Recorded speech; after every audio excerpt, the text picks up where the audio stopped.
so well lately. Lying to myself, just wait and see time of the month, so...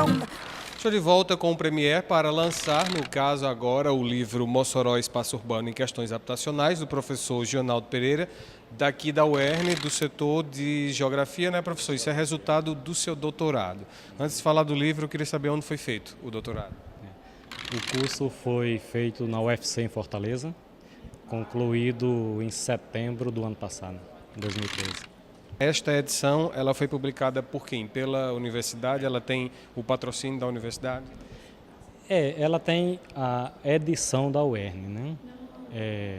Compôs a responsabilidade da Propega, Pró-Reitoria de Pesquisa e Pós-Graduação, e, na verdade, o livro é uma parte de nossa tese. Ela tem como referência a discussão habitacional em Mossoró, tendo por base o Estatuto da Cidade e as políticas públicas de habitação. A segunda parte da tese nós pretendemos publicar no final do ano ou no início do próximo, com a discussão da política urbana de Mossoró, levando em conta a ação administrativa do poder público e sua trajetória nos últimos 10 anos. Em relação a este primeiro volume, vamos chamar de primeiro volume, análise sobre a dinâmica urbana moçoroense e a inserção da questão habitacional. O que a tese descobriu com esse tema? Assim, Mossoró é uma questão de avaliar o déficit, é uma questão de avaliar se o crescimento é ordenado ou não é ordenado, até porque Mossoró, até de certo modo recente, tem o crescimento vertical, né? A gente está saindo da questão da casa para o apartamento. Imagino que sua tese passe por todas essas áreas. Então, qual o resultado dessa análise em todos esses quesitos, né? Se é organizado o crescimento, se não é, e quais as soluções, afinal, que foram encontradas? Esse seu rol de perguntas é ótimo, né? Colocações boa, provocante, porque nos dá uma base também de discussão. A tese ela tentou discutir a dinâmica habitacional e urbana de Mossoró nos últimos 10 anos, 2001 a 2011. Por isso o espaço de tempo aí serviu para nos parametrar, para não ir além do que nós tínhamos como base.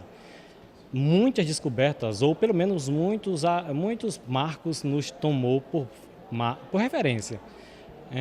As suas colocações, a nova dinâmica habitacional de Mossoró, sim, mas um grande fundamento que nós tentamos não abrir mão dele ao longo da pesquisa foi tentar dizer que Mossoró, tentar justificar que Mossoró reflete a dinâmica urbana brasileira.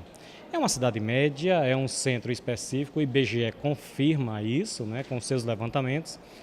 Mossoró não abre mão da referência brasileira. Os problemas de Mossoró, em parte, são refletidos no Brasil, ou vice-versa. Então, essa questão da nova dinâmica urbana ou habitacional, ela é classista.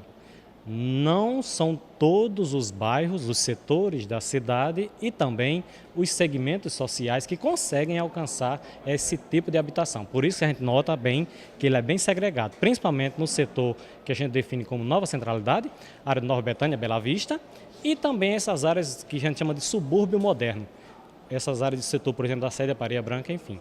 É uma dinâmica complexa, mas é importante dizer que a complexidade de Mossoró, coisa que tem no Brasil, ela é também segmentada pela elitização da cidade e pelos segmentos específicos. O poder público tem muita responsabilidade. A cidade não tem problema legislativo, ou seja, na disponibilidade de leis. Cumpre o Estatuto da Cidade formalmente. O Estatuto da Cidade de Mossoró não tem nada a dever.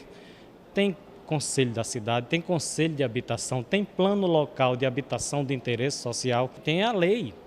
Mas teríamos então problemas com a execução? É o cumprimento da lei, ou seja, é o que os arquitetos tanto dizem e às vezes se embatem com os geógrafos, né?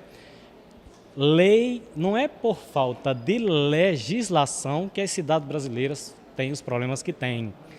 É por falta de gestão efetiva. Mossoró passa por isso, né? Talvez um apontamento que nós estamos, mas colocamos isso muito mais para provocar o debate na tese. Conseguimos com o debate na defesa dela. A cidade tem uma participação popular mínima. Por que a população não participa? Até do conselho da cidade, o segmento de classes mesmo, as classes mais altas e as mais baixas. Isso porque a gente sabe que não é só pela lacuna que a sociedade tem de entender o problema, é também porque não é estimulada, não é conduzida. Se a gente fosse fazer um levantamento, coisa que nós estamos fazendo uma pesquisa agora do nosso grupo, quem já ouviu falar em plano diretor na cidade? Quais são os segmentos sociais que já ouviram falar em plano diretor? Pouca gente. Por quê? A lei está aí, cumprida ou não, é vigente. Não é por falta de lei que os problemas aparecem, não? Mas aí, nesse caso, resumindo a tese, significa que o poder público tem que organizar o que exatamente? O poder público, por exemplo, ele tem muitas responsabilidades, não é? Em todos os sentidos, naquele que a Constituição lhe preconiza. A Constituição vigente, né, de 88, ela permite que os municípios, na questão urbanística, administrem a cidade, tenha proeminência na gestão. O município tem autonomia. Por isso que o plano diretor é a principal lei da cidade. Por isso minha provocação, inclusive, aqui dizendo isso. Por que a gente não ouve falar em plano diretor? Por que os vereadores não falam em plano diretor?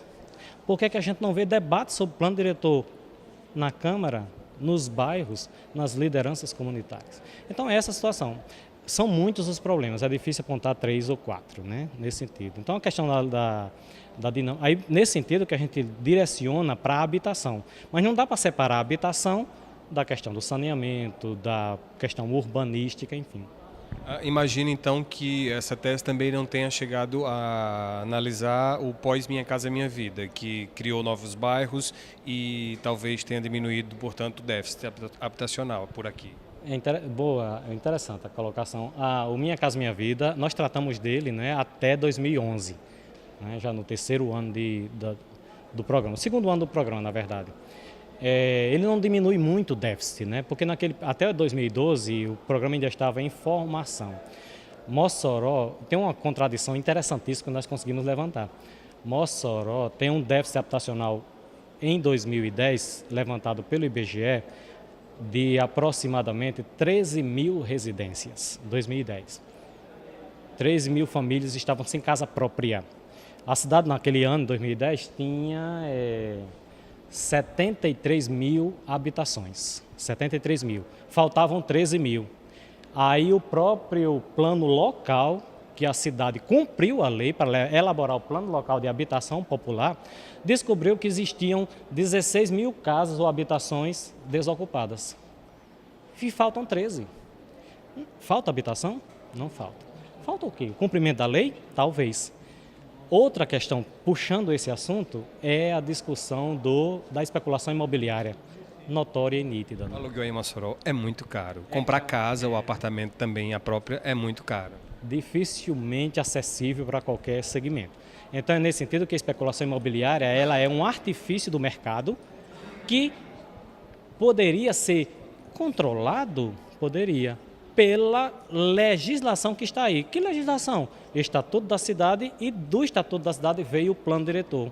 Se o plano diretor fosse cumprido, a cidade talvez tivesse pelo menos um alerta, a cidade que eu digo, a administração e a população, um alerta para controlar minimamente essas questões. A cidade tem uma área central da cidade, ela é passível de ser aplicada à lei da especulação imobiliária, a legislação, não é? Mas não é. Ok, professor, parabéns pelo trabalho, pelo o patamar que você chegou, doutorado. Então, imagine que um pós-doutorado possa se chegar justamente a uma análise pós Minha Casa Minha Vida, já que você pegou o início do planejamento. Então, imagine que um pós-doutorado, por exemplo, vá dar outro resultado já. Mas, de qualquer modo, esse livro fica, então, não só para os estudantes de geografia e das áreas afins aqui da universidade, mas fica não como um livro, mas como um documento disponível para o poder público estudar e ser provocado, discutir para resolver o que há de ser resolvido em habitação e urbanismo em Mossoró. Imagino que a função final dessa tese possa contribuir para isso. Exatamente. Inicialmente eu quero agradecer a presença de vocês aqui, enaltecendo o momento, né, do curso de Geografia. E, como você fala, o livro é para discutir, então, se servir como provocador, será muito bom. Tudo que está nele é para ser debatido, né? É uma tese e, por ser ciência, ela é passageira. Vai ser desatualizada ou o que está aí exige ser comprovado novamente, né? Just blame it all on fate. But 1 week later, surprise, surprise, nothing in my pants, tears in my eyes. No reason why I feel so damn depressed. And so a shrink tell me what's going on. I hate myself so bad, just can't hold on the feeling that I'm locked inside myself. But Sally girl, come on, don't be sad, yeah, just be strong. Don't see black or white, but see things small and gray. Falar de Dionaldo é muito fácil, né? Uma pessoa, apesar de não ser tão antigo na universidade, mas é uma pessoa que já chegou mostrando trabalho. Dionaldo é aquele cara que você chega, se dedica, vai buscar e hoje está apresentando aqui o resultado da sua tese de doutorado. Ou seja, não é nem o seu resultado, é uma parte desse resultado, que ele dividiu o livro, a sua tese em 2 livros. O primeiro está sendo publicado hoje, né? E vai ter uma série de discussões sobre esse livro, né? É um livro que tem um significado muito grande para a cidade de Mossoró, porque ele vai mostrar ao poder público que é possível, a universidade também pode contribuir para mostrar a cidade ao povo e também à classe dirigente.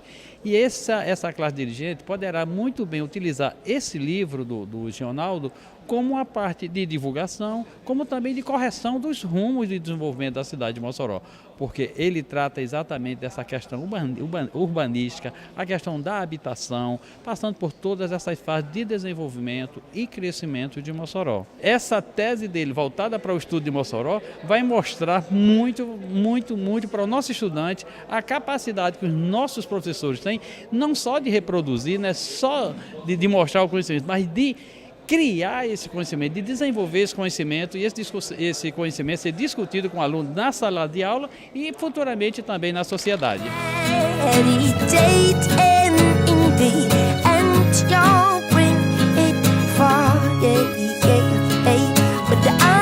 Explanations and some fitting solutions, 'cause I'm turning into a stranger more and more, yeah.